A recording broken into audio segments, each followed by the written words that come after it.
ang uling sinabi ni Jose Rizal bago siya binaril sa Bagong Bayan? Wala. Wala siya pinatay sa Bagong Bayan eh. Ouch! Ouch! Ano uling sinabi? Ano? Oh, Black Six Boys. Ito yung tanong ko sa inyo. Ano ang uling sinabi ni Jose Rizal bago siya binaril sa Bagong Bayan?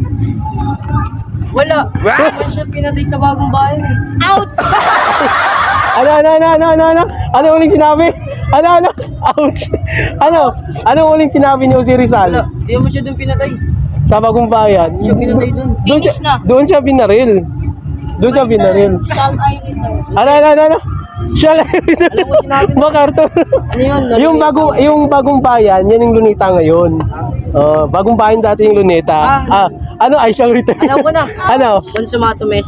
Ano? Consumato mes. Konsuma? Consumato mes. Ano ulitin mo? Consumatum es. Okay, ano sa Tagalog? Ano? Hindi. Magbabalik ako. Ano? Finish na. Finish na. Hindi, magbabalik Ano? Magbabalik ako. Magbabalik ka. Ikaw, ano sagot mo? Magbabalik ako. Ikaw, bro. Magbabalik din ako. Magbabalik din ako. So, ano final answer? Consumatum es. Consumatum es yun. Kung miss, ikaw. Ganun din. Ganun din? Sure na? Ganun din. Sure na. Ganun din. Uy, di nga. Sure ka. Ay, galing. Nag-aaral talaga kayo, ha? Klase ko yung nakita. Sa klase.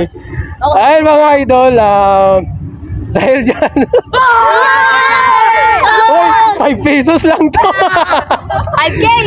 Hindi, dyan lang. 5 pesos. Yan, ang sagot niya is correct, tama. Kumbaga, sa Tagalog, finish na, tapos na. Natapos na, tama.